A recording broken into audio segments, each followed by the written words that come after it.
Hello everyone, this is Jyoti here. तो 19 अगस्त को जो 4 आईपीओज़ ओपन होने जा रहे हैं उसमें से एक आईपीओ है जेम एरोमेटिक का आईपीओ। अब इस आईपीओ का हम डिटेल रिव्यू करने वाले हैं आज की वीडियो में, तो वीडियो को कंप्लीट देखिए। अदर 3 आईपीओज़ के ऊपर भी मैं रिव्यू वीडियो डाल चुकी हूँ, आप वो भी जाके ज़रूर चेक करें, क्योंकि एक साथ जब 4 आईपीओज़ ओपन होते हैं तो आपका फंड ब्लॉक होता है। तो सही आईपीओ में अप्लाई करें ताकि आपका जो मनी है वो सही जगह इन्वेस्ट हो, जहाँ आपको मैक्सिमम लिस्टिंग गेन मिल सके। तो जेम एरोमेटिक का सबसे पहले हम यहाँ पे बिज़नेस मॉडल देखेंगे, फिर इसके फाइनेंशियल्स की बात करेंगे। तो कंपनी इस्टेब्लिश हुई थी 1998 में, काफ़ी पुरानी कंपनी है, अराउंड 28 ईयर्स ओल्ड ये कंपनी है। और कंपनी एरोमेटिक, एरोमा से ही आपको समझ आ रहा है कि कंपनी बेसिकली जो है ये जो फ्रेगनेंस वाले ऑयल होते हैं वो मैन्युफैक्चर करती है, means essential oils, then aroma chemicals वगैरह ये कंपनी मैन्युफैक्चर करती है, जो बेसिकली कॉस्मेटिक में यूज़ होते हैं, ओरल केयर्स में या वेलनेस प्रोडक्ट्स में, या फिर इस तरीके के जो प्रोडक्ट्स होते हैं जिसमें खुशबू की ज़रूरत होती है, फ्रेगनेंस की ज़रूरत होती है, तो इस तरीके के प्रोडक्ट्स में ये यूज़ किए जाते हैं। तो इस तरीके के जो aroma chemicals and essentials oil होते हैं उनकी ये मैन्युफैक्चरिंग करती है। कंपनी अराउंड 70 टाइप्स के प्रोडक्ट्स जो है वो मैन्युफैक्चर करती है इन दिस सेम डोमेन। अब यहाँ पे कंपनी के पास जो है अराउंड 250 जो है कस्टमर्स हैं, जिसमें 44 जो है इनके इंटरनेशनल क्लाइंट हैं। और न सिर्फ इंडिया में, इंडिया के बाहर भी 18 कंट्रीज़ में कंपनी के जो प्रोडक्ट्स हैं वो सप्लाई होते हैं, मीन्स इनका जो प्रेजेंस है वो ग्लोबल लेवल पे है, तो ये काफ़ी अच्छी बात है। अब यहाँ पे थोड़ा सा कंसर्न की बात ये है कि कंपनी का जो 56% रेवेन्यू है वो इनके टॉप 10 कस्टमर से आता है। मतलब अगर एक कस्टमर भी यहाँ पे इनका टॉप 10 कस्टमर्स में से चला जाता है तो इनके रेवेन्यू पे काफ़ी बड़ा इम्पैक्ट आ सकता है। तो इनको अपने कस्टमर्स को मेंटेन करने की काफ़ी ज़्यादा ज़रूरत है। अब जो भी पैसा कंपनी यहाँ पे रेज़ करने वाली है इस आईपीओ के थ्रू, उसमें से 140 करोड़ रुपीज़ कंपनी अपने लोन रिपेमेंट के लिए यूज़ करने वाली है। अब हम कंपनी के फाइनेंशियल्स की बात कर लेते हैं। सबसे पहले कंपनी के फाइनेंशियल्स में हम बात करते हैं एसेट की। तो एसेट में लास्ट 3 इयर्स में हमें ग्रोथ देखने को मिली है। देन इनके अगर रेवेन्यू की बात करें तो कंपनी के रेवेन्यू में भी हमें एक कंसिस्टेंट ग्रोथ देखने को मिली है, और लास्ट 1 ईयर में इनके रेवेन्यू में हमें 11% तक का यहाँ पे ग्रोथ देखने को मिला है। अब यहाँ पे इनके प्रॉफिट आफ्टर टैक्स की बात करें तो कंपनी के प्रॉफिट आफ्टर टैक्स में भी हमें एक डिसेंट सी यहाँ पे इंक्रीज देखने को मिल रहा है। तो कंपनी ने बहुत बड़ा जंप नहीं मारा है, लेकिन कंपनी जो है ईयर ऑन ईयर अच्छा प्रॉफिट बना के दिखा रही है, प्रॉफिटेबल है और कंसिस्टेंसी मेंटेन की हुई है। और लास्ट 1 ईयर में इनके प्रॉफिट में 7% का यहाँ पे हमें प्रॉफिट आफ्टर टैक्स में राइज देखने को मिला है। एबिटा भी इनका इंक्रीजिंग है, नेट वर्थ भी कंपनी ने मेंटेन किया हुआ है और इंक्रीजिंग है। कंपनी के रिजर्व और सरप्लस भी बढ़े हैं, और कंपनी के पास जो है बोरोइंग्स भी हैं, तो यहाँ पे कंपनी की बोरोइंग्स भी इंक्रीज हुई हैं। तो यहाँ से जो भी कंपनी इस आईपीओ से फंड रेज करने वाली है तो उसमें से 140 करोड़ रुपीस कंपनी अपनी बोरोइंग्स को पे करने के लिए भी यूज करेगी। तो कंपनी के जो प्रॉफिटेबिलिटी है वो और अच्छी यहाँ से हो जाएगी। अब हम इनके रिटर्न रेशियोज की बात करें तो कंपनी के रिटर्न रेशियोज में हम देखेंगे कि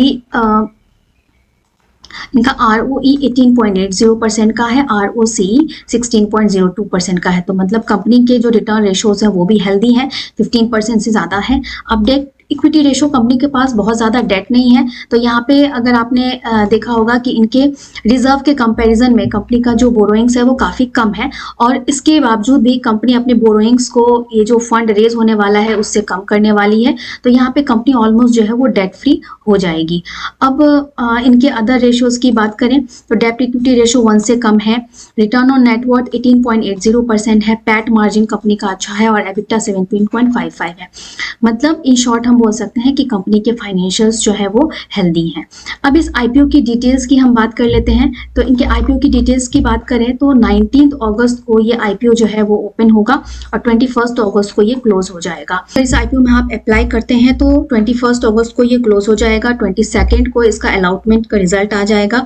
25 अगस्त को अगर आपको ये आईपीओ मिलता है तो आपके डीमैट अकाउंट में शेयर्स आ जाएंगे, नहीं तो रिफंड प्रोसेस स्टार्ट हो जाएगा, और 26 को ये कंपनी एक्सचेंज पे लिस्ट हो जाएगी। फेस वैल्यू ₹2 पर शेयर का यहाँ पे रखा गया है।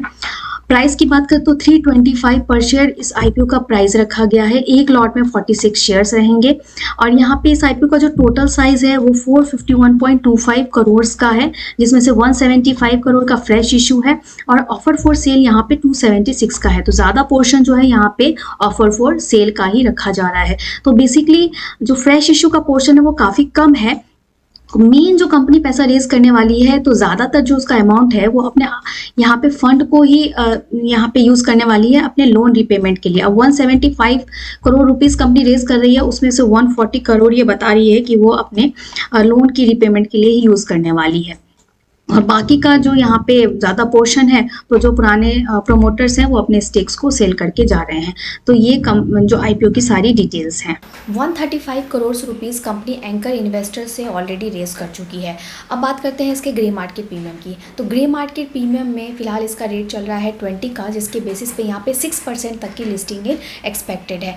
अब ग्रे मार्केट प्रीमियम में इसकी जो लिस्टिंग है ना वो काफ़ी कम देखने को मिल रही है, लेकिन एक यहाँ पे निगेटिव बात ये है कि पहले के अकॉर्डिंग इनका जो ग्रे मार्केट प्रीमियम है वो फॉल हुआ है, जहाँ पे पहले ये 35 के आसपास थी, जिसके बेसिस पे 10% तक का लिस्टिंग एक्सपेक्ट किया जा रहा था, जो अब घट के 20 के आसपास आ गया है, जिसके बेसिस पे सिर्फ 6% की लिस्टिंग एक्सपेक्ट की जा रही है। हो सकता है अब ये लिस्टिंग जो है वो ऊपर जा भी सकता है, नीचे भी आ सकता है, ये डिपेंड करता है डिमांड पे कि किस तरीके की डिमांड इस आईपीओ में देखने को मिल रही है।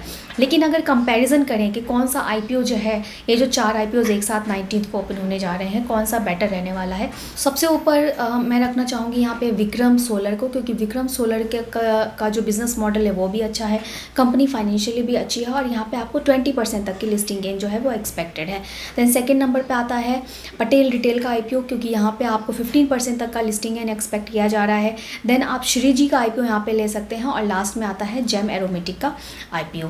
तो इस तरीके से आप रैंकिंग के बेसिस पे डिसाइड कर सकते हैं कि जो 4 आईपीओ एक साथ ओपन होने जा रहे हैं, कौन से आईपीओ में आपके लिए अप्लाई करना सही रहेगा या नहीं।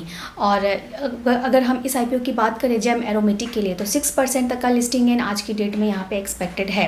तो उसके बेसिस पे अगर आपके पास फंड है तो एक छोटे मोटे लिस्टिंग गेन के लिए आप इसमें अप्लाई कर सकते हैं। अगर फंड की शॉर्टेज है तो आप बेटर है कि विक्रम या फिर पटेल रिटेल के आईपीओस के लिए पहले हिट करें।